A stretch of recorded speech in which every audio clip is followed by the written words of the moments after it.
ekipa. Zašto sam upisao bok ekipa? Te bre ljudi, evo nas ponovo u Serbian Games BL, danas ćemo...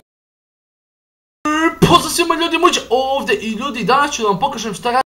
Ćao svima, jedno pitanje koje sam dobio najviše